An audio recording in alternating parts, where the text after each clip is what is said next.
Assalamualaikum warahmatullahi wabarakatuh. Kembali lagi di Tensamu Podcast bersama saya Ilham Ibrahim. Kali ini kita akan membahas tentang hal-hal yang berkaitan dengan ketarjihan bersama cendekiawan kita yaitu Ustadz Ustadi Hamzah. Bagaimana Ustadz kabar hari ini? Alhamdulillah. Sehat. Mas Ilham sehat? Sehat Ustadz? Ya, alhamdulillah. Semoga sehat selalu ya. Tadi pulang dari ngajar di UIN Ustadz atau bagaimana? Ya, ajar di PUTN. Ustadz, karena ini berkaitan dengan ketarjihan, kira-kira Ustadz di tarjih itu sudah berapa lama? Aktif di Majelis Tarjih itu sudah berapa lama? Aktif di PP mulai 2010. Sebelumnya di Sebelumnya Muhammadiyah? Ya di cabang di Ranting. Memang dulunya memang Ustadz itu kader Muhammadiyah atau kader swing footers atau bagaimana? Dari lahir sudah Muhammadiyah ini. Alhamdulillah. Daerah sudah Jadi, Muhammadiyah. Lahir di lingkungan Muhammadiyah, sekolah menengahnya juga di Muhammadiyah. Kemudian ke Jogja. Tim di Ranting, cabang di Muhammadiyah. Kemudian bisa ikut membantu di Majelis Tarjih. Ya di Majelis Tarjih. Sebelum aktif di Majelis Tarjih, antum di mana dulu Ustadz? Atau di Ortom atau di PWM begitu? Ya, cabang dan Ranting. Oh, malah aktif di cabang dan Ranting? Ya, Ranting dulu. Jadi kan di daerah asal ya, di Klaten itu ada aktif di Ranting dan cabang juga. Kemudian setelah pindah ke Jogja juga aktif di Ranting dan cabang. Nah, kenapa, apa kriteria atau kenapa Ustadz masuk ke Majelis Tarjih waktu itu ketika di tahun 2010? Iya, singkatnya panjang sebenarnya ya. Ya, panjang nggak apa-apa Ustadz. Ceritanya panjang. Narasinya masih panjang kita. Soalnya jadi dorongan sih ya, dorongan untuk bisa terlibat secara intens di Muhammadiyah, menyumbangkan sedikit yang diketahui dalam arti ilmu ya. Background saya kan di studi di Usuluddin, Fakultas Usuluddin, sehingga ilmu-ilmu tentang keusuludinan. Nah, kebetulan ada senior-senior di Tarjih yang juga aktif di sebagai dosen, sebagai senior di UIN, khususnya di Usuluddin, sehingga banyak terlibat di situ. Jadi isu-isu ketarjihan sudah sering didengar, sudah sering diikuti, sehingga wah kok klub gitu. Dan kebetulan senior-senior kita di Usuluddin kayak Prof. Amin Abdullah, Munir Ustaz Burhan. Fahmi Muqaddam. Oh, Ustadz Fahmi dulu di Kan di Usuluddin Iya. juga. Ya, kemudian yang di fakultas lain juga ada Ustadz Samsul dan Ustadz Supriyatna, Ustadz Oman, Ustadz Dawan, sebenarnya kan banyak di Usuluddin. Kebetulan di waktu mahasiswa pun dibina, dan saya kan menjadi salah satu santri dari Ustadz Suprapto Ibnu Jurem, beliau tokoh di Majelis Tarjih, dibina di situ mulai tahun 94 atau 95 saya lupa, sudah menjadi santri beliau, sehingga isu-isu ketarjihan sudah sangat dikenal gitu ya, sudah sangat lazim, sehingga wah ini ada sedikit wawasan ilmu yang yaitu di ilmu keusuludinan, ilmu khususnya di studi agama. Wah ini bisa meramaikan atau bisa memberikan sumbangan di wacana-wacana itu di Tarjih, sehingga ya. Ustadz Fahmi melibatkan itu di Tarjih. Sampai sekarang di Tarjih. Padahal sekarang trennya orang-orang pada nyalik Ustadz. Kenapa masih di Tarjih? Apakah ada keuntungan apa begitu di Tarjih? Kenapa mau berjuang di ranah yang tidak banyak orang gandrungi dan sebagainya? Majelis Tarjih itu kan concernnya ke ilmu aja. Ya. Ilmu, wawasan, intelektualitas, kemudian pemikiran dan sebagainya. Dan itu jiwa saya, karena di awal sudah kiprah di ilmu-ilmu keusuludinan yang di situ filsafat, studi agama, kajian Quran hadis dan sebagainya, dan banyak terlibat di pemikiran, maka ya klop gitu. Artinya passionnya memang di situ, di pengembangan intelektualitas, keilmuan, sehingga wah ini cocok ini Tarjih ini gitu kan. Pengembangan keilmuan, kemudian wacananya wacana wilayah pemikiran, konsep dan sebagainya, klub lah situ, sehingga ya keterlibatan di Tarjih itu sudah apa ya, Sudah bersatu dengan sudah passion gitulah sudah. Jika memang Tarjih itu menjadi passion dan sebagainya, sebenarnya masyarakat juga masih kebingungan Tarjih itu seperti apa, Ustaz? Karena ini kan terminologi yang diambil dari tradisi usul fikih, kemudian diambil oleh Muhammadiyah. Apa sebenarnya Tarjih itu? Jadi sebagai sebuah majelis di Muhammadiyah, Tarjih itu ingin atau orientasinya itu hendak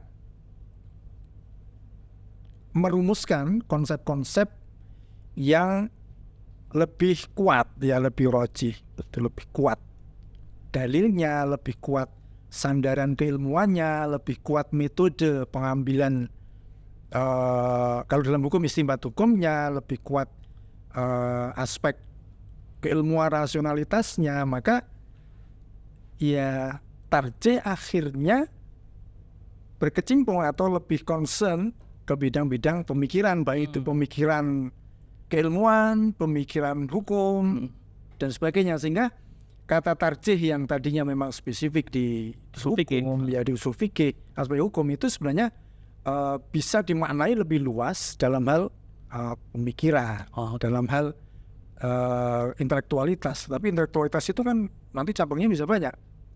Termasuk salah satunya di hukum. Bisa di kajian Quran, bisa kajian sosial kemasyarakatan. Maka nanti di Tarjih kan banyak divisi-divisi yang di situ mencerminkan bahasa kita mungkin dapur untuk menggodok hal-hal yang berkaitan dengan pemikiran. Tapi kaitannya memang ke syariah, ke hukum, ke aturan-aturan agama yang dasarnya Quran dan Sunnah. Kalau dari sisi historis, itu lahirnya Majelis Tarjih itu seperti apa? Apakah memang sejak Kiai Haji Ahmad Dahlan gitu sudah ada Majelis Tarjih atau bagaimana? Ya, belum. Jadi ketika Muhammadiyah lahir secara formal tahun 1912, formal dalam arti keorganisasian ya, tapi semangat bermuhammadiyah itu sudah jauh. Semangat memperbarui, semangat untuk melayani, semangat untuk menciptakan kemaslahatan itu sudah lama, tapi formalnya tahun 1912. Itu belum ada Tarjih. Belum ada. Jadi berarti segala urusan persoalan keagamaan itu diselesaikan oleh Kiai Haji Ahmad Dahlan sendiri? Sebenarnya bukan. Sebenarnya kan Kiai Haji Ahmad Dahlan kan juga bagian dari dinamika intelektual Islam pada waktu itu. Ya, sudah ada intelektualitas di bidang fikih, intelektualitas di bidang kalam, intelektualitas kalam atau akidah ya. Kemudian di bidang-bidang yang lain, dan Kiai Haji Ahmad Dahlan berada di situ. Sehingga lingkungan keilmuan, lingkungan sosial Kiai Ahmad Dahlan itu sudah secara keilmuan sudah terintegrasi di situ, sehingga selain Kiai Haji Ahmad Dahlan, sumber-sumber keilmuan itu juga ada yang lain dari tokoh-tokoh lain. Misalnya sebelum Kiai Haji Ahmad Dahlan ada Muhammad Abduh, dan ada intelektual atau ulama-ulama muslim yang lain. Nah, ketika di Muhammadiyah memang ide keilmuan itu memang dikomandoi oleh Kiai Haji Ahmad Dahlan.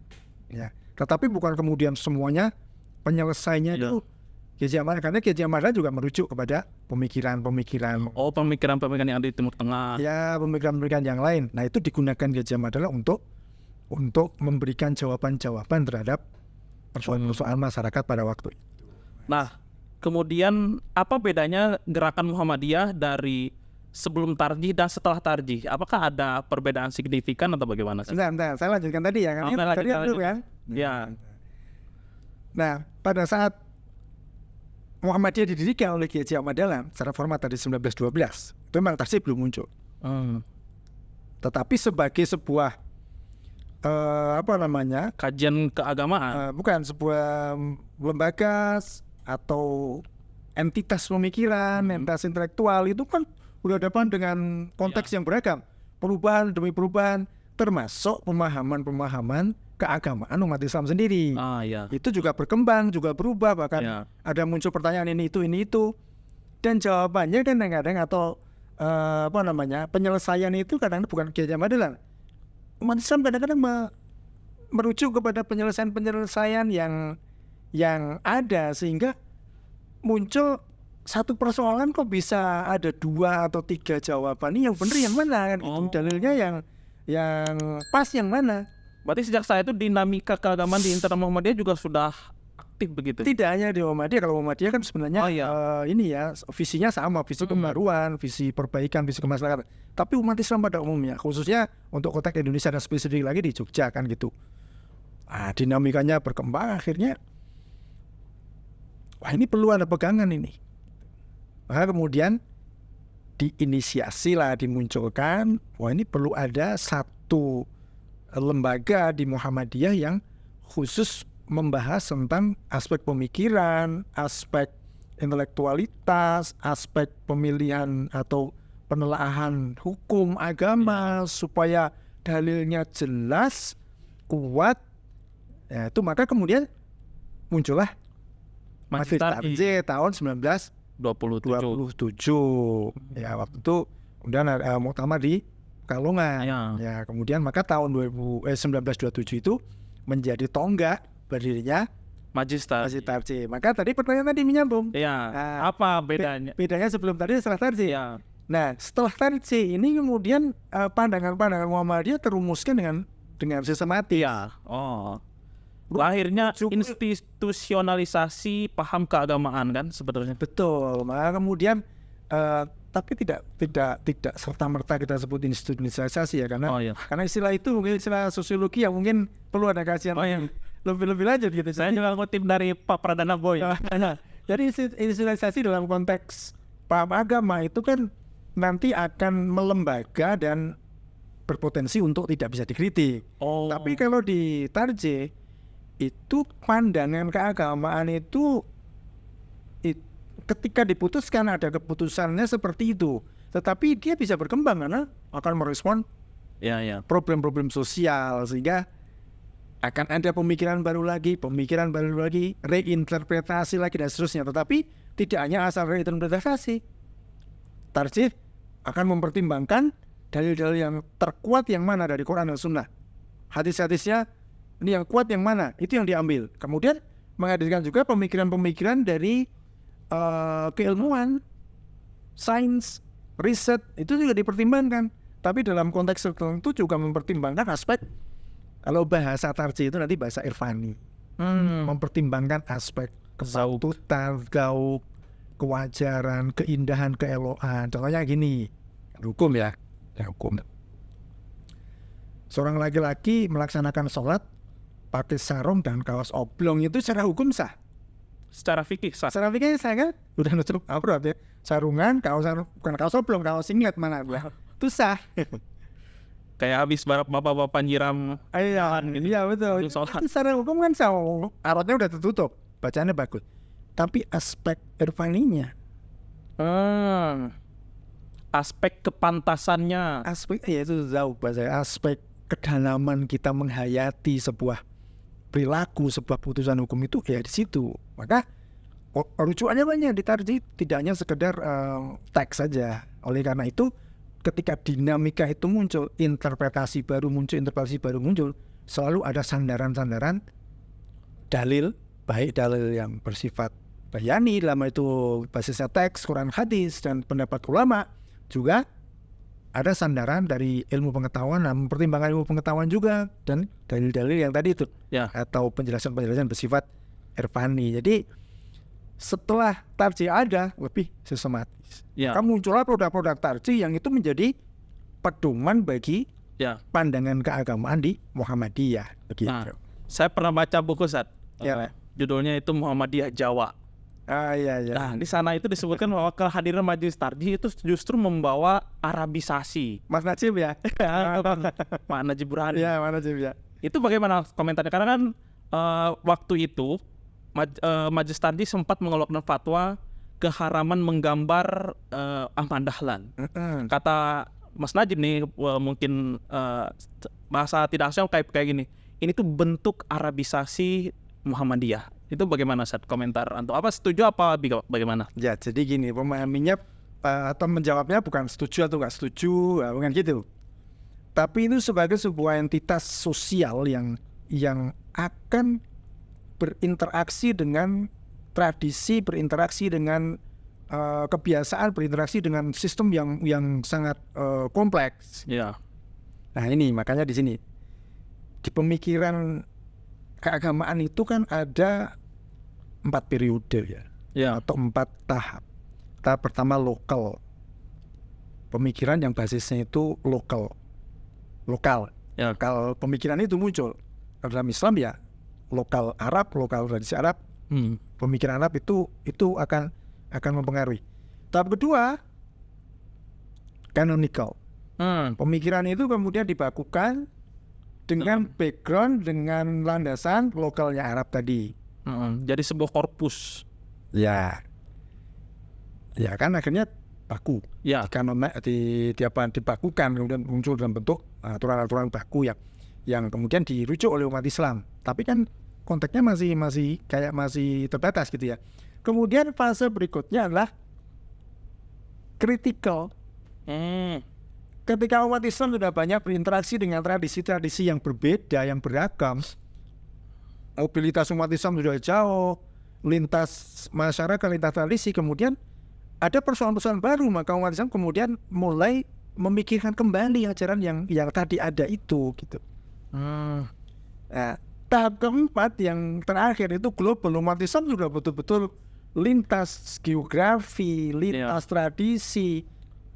Umat Islam tidak hanya Arab saja, Bergaul dengan tradisi lain. ada Jawa Islam, Ya. ya kan? Ya. Jogja, Solo, dan seterusnya. Kerajaan Mataram itu menjadi basis Muhammadiyah, Jawa Islam. Nah, kemudian berinteraksi dengan yang lain. Nah, ketika kemudian ajaran-ajaran Islam, ya khususnya yang dirumuskan di Muhammadiyah, itu mengadopsi tradisi-tradisi Arab, itu sebagai sebuah dinamika sosial budaya yang wajar. Bukan berarti kemudian wah itu Arabisasi, berarti akan menafikan atau menggulung budaya Jawa.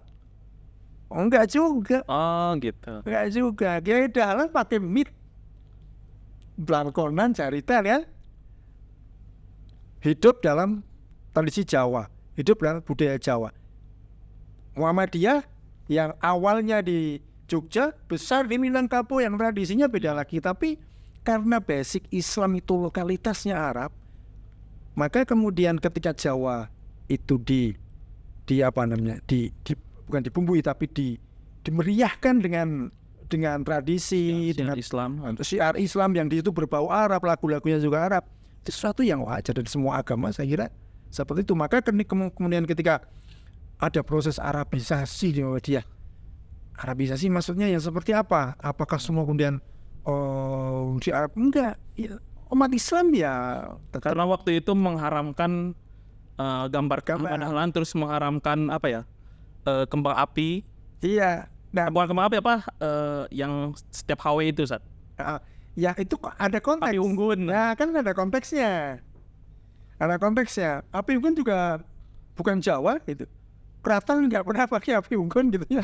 Tapi makanya istilah Arabisasi ini perlu dimaknai, apakah itu sebagai sebuah proses mengarabkan budaya Jawa, karena konteksnya Muhammadiyah itu awalnya di Jawa, nanti juga ada di Minang, ada di tempat-tempat lain. Apa kemudian diarabkan? Ya enggak juga gitu.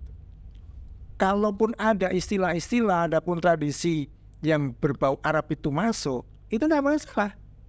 Karena tadi global itu akan melahirkan persentuhan antar tradisi, Ya. persentuhan antar budaya, bahkan persentuhan antar ajaran agama itu akan bersentuhan dengan banyak hal. Maka disitulah ada reinterpretasi rumusan kembali, dan disitu tarjih.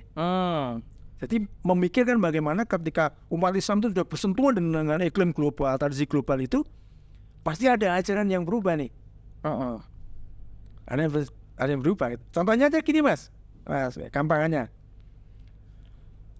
Waktu sholat itu kalau normal untuk konteks lokal, Arab misalnya, kan aqimis sholat tali dulu kisyamsi Ya. ila ghasyakil laili wa Quran fajr.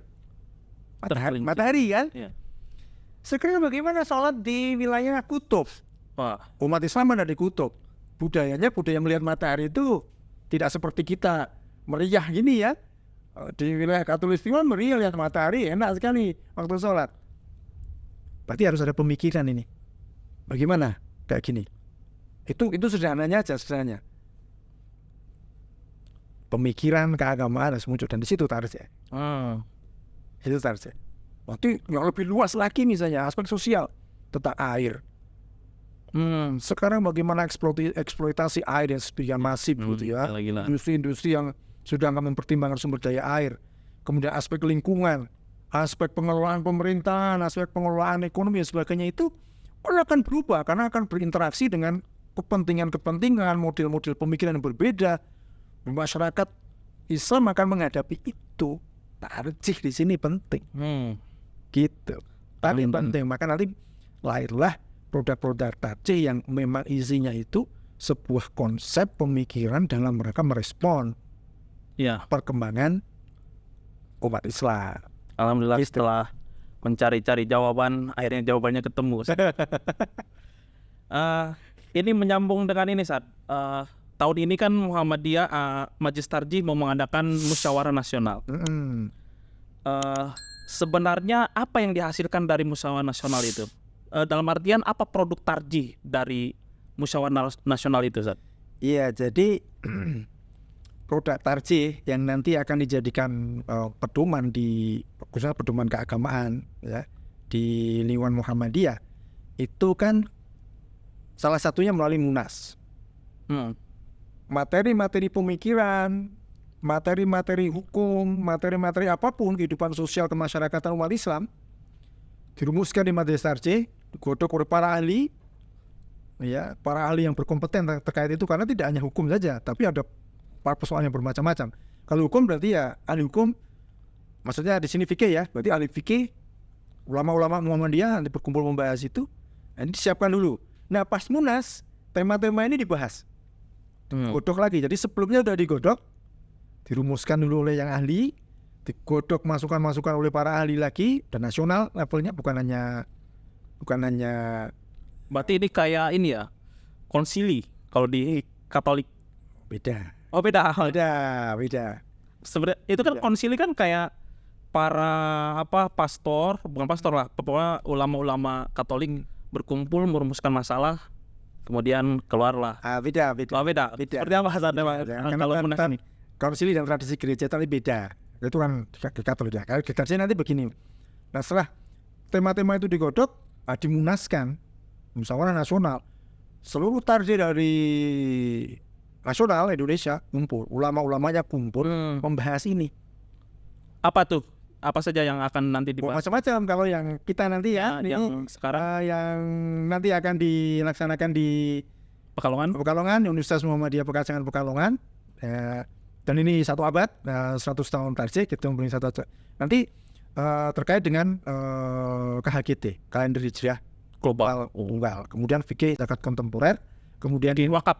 Fikih wakaf ya, wakaf kontemporer. Kemudian yang ketiga itu manhaj tarjih. Ya, manhaj tarjih untuk bagaimana tentang istiqra' maknawi dan sebagainya itu ya. Itu akan dibahas, tapi materinya kan sudah disiapkan. Iya. Sudah digodok. Wah, itu dibahas lagi. Jernihkan lagi, dibahas lagi dalam komisi-komisi. Kemudian setelah selesai di komisi diplenokan menjadi sebuah keputusan musyawarah tarjih. Ini menjadi keputusan yang mengikat, tetapi langkah atau tahap berikutnya putusan Munas ini nanti ditanfiz oleh Munas Pusat Muhammadiyah, dan ini menjadi sebuah pedoman keagamaan yang mengikat. Karena berarti sebelum menjadi pedoman itu ada jenjang-jenjang yang harus dilauti dan panjang sekali ya. Panjang. Itulah esensi tarjih kan, pemikiran itu kan bertahap dan metodologis terstruktur gitu. Maka produknya nanti sudah jadi di Munas Tarjih oleh para ulama ya. Ulama-ulama Muhammadiyah kumpul di tarjih itu.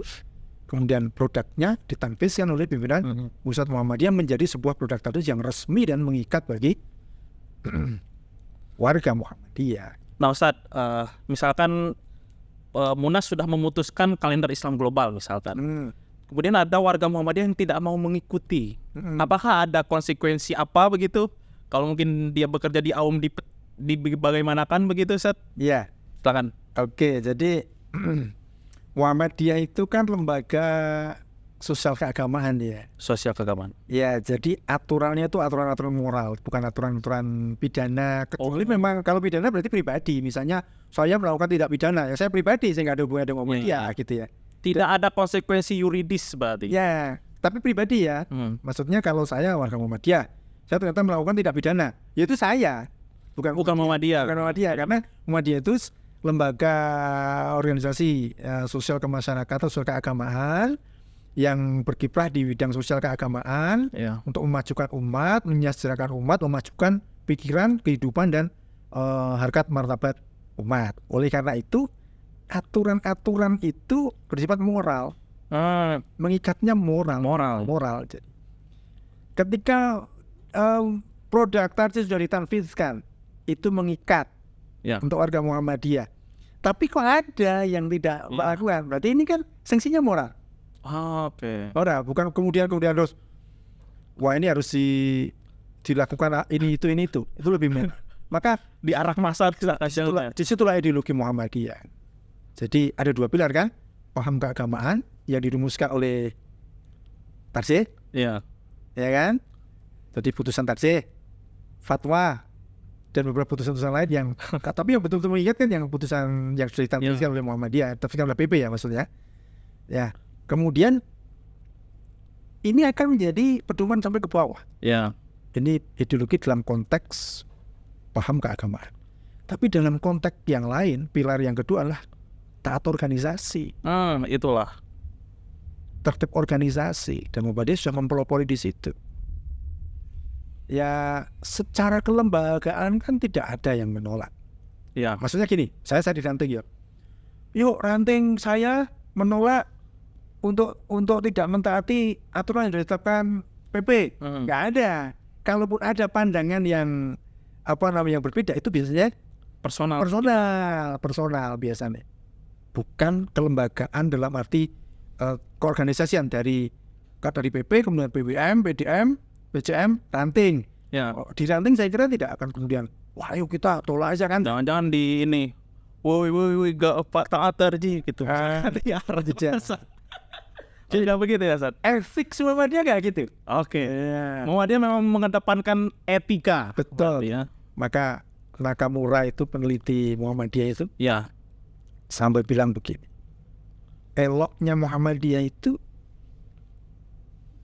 berangkat dari kesalahan personal pity, tetapi masuk ke social responsibility.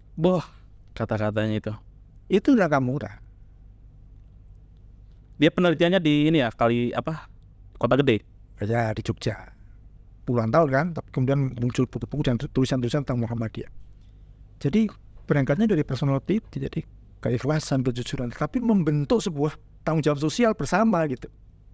Wah, keren juga ya. Nah, gitu. Makanya hampir tidak ada ya, dalam tanda kutip, belok gitu ya. Maksudnya, wah, yuk cabang, misalnya saya jadi ketua cabang, yuk cabang kita nggak usah taat PP, nggak ada.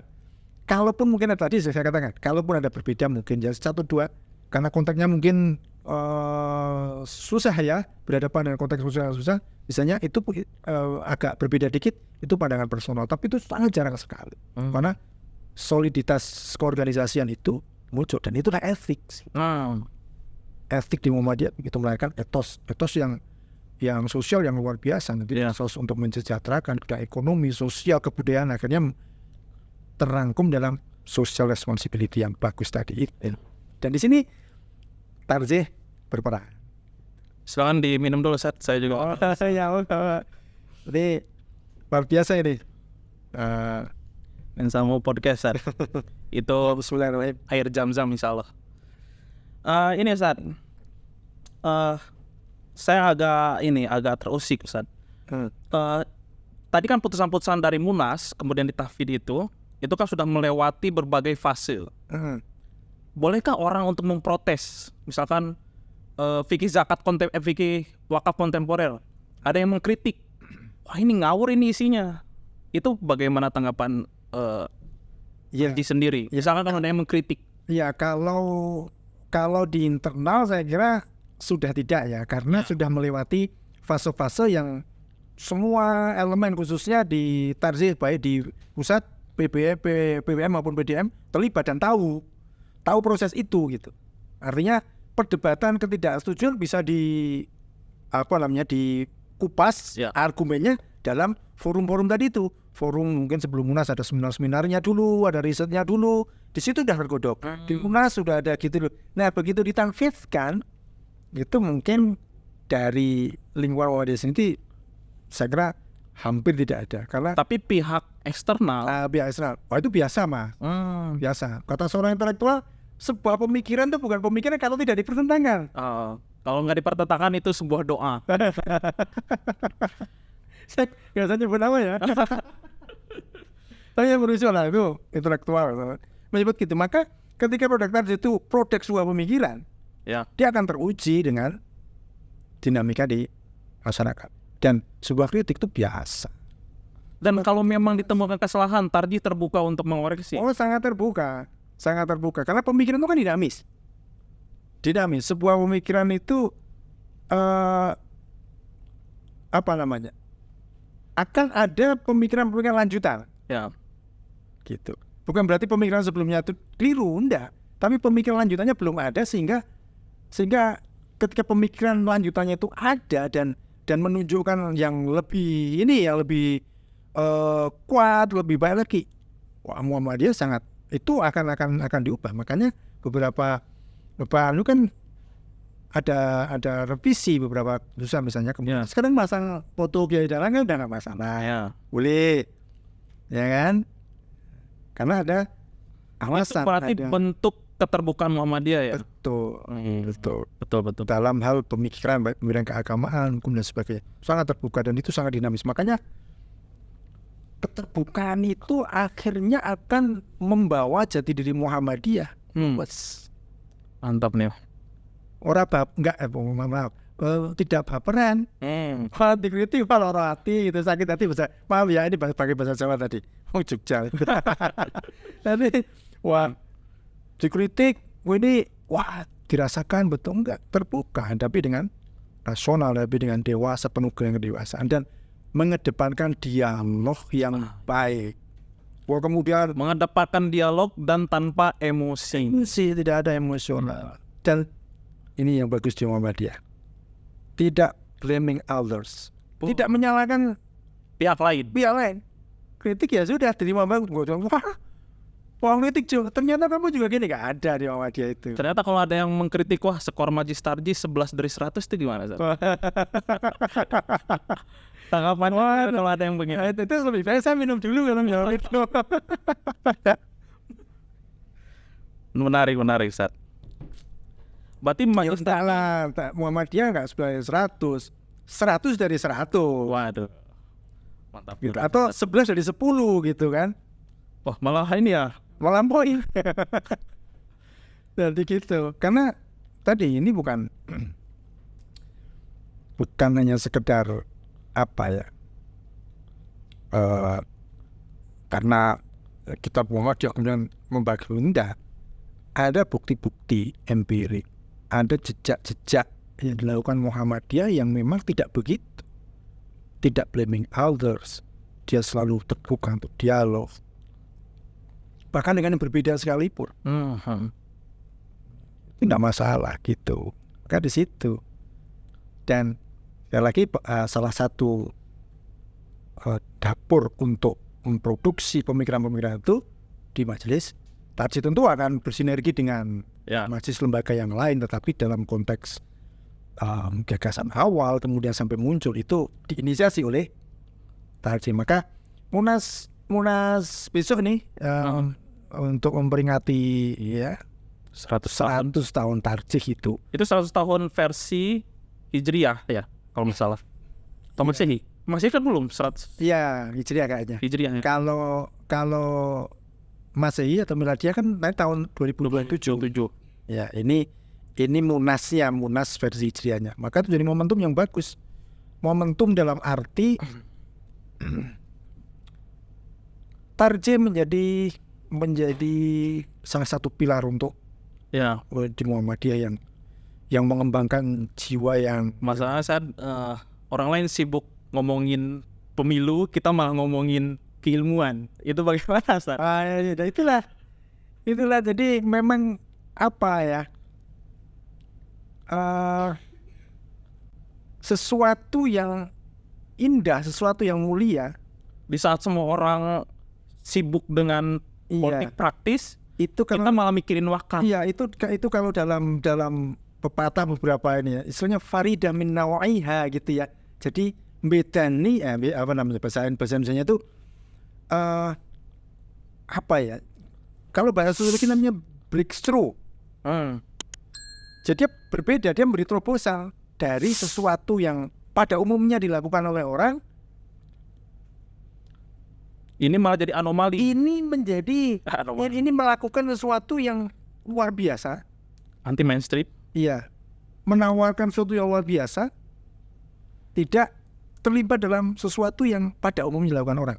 Maka kalau kita memaknai Isra Mi'raj, Wah, makna sosialnya itu sebenarnya pelajaran bagi kita, bukan perdebatan Nabi itu betul-betul sampai ke Sidratul Muntaha, melewati langit ketujuh, pandangan fisik atau ruh. bukan itu, bukan itu pemanaannya. Pemanaannya Nabi sedang menunjukkan kepada kita, Allah sedang menunjukkan pada peristiwa Isra Mi'raj kepada kita, peristiwa Nabi itu, bahwa untuk menjadi pribadi, untuk menjadi seseorang, untuk menjadi lembaga, untuk menjadi entitas yang unggul berprestasi, itu harus keluar dari tradisi kaumnya, harus keluar dari kebiasaan yang ada.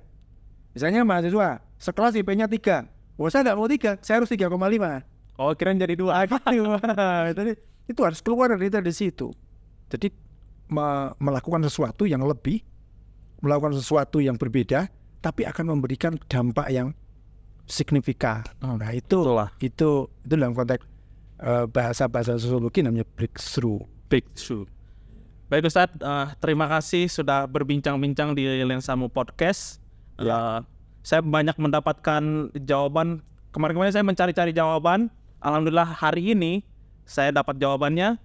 Dan apa yang beliau tekankan itu sungguh penting sekali bagi kita, bahwa Majelis Tarjih itu adalah corak keagamaan atau intelektualitasnya Muhammadiyah, atau orang-orang bilangnya sebagai think tank. Ya, betul.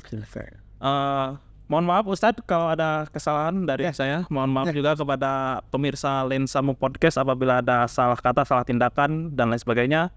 Assalamualaikum warahmatullahi wabarakatuh.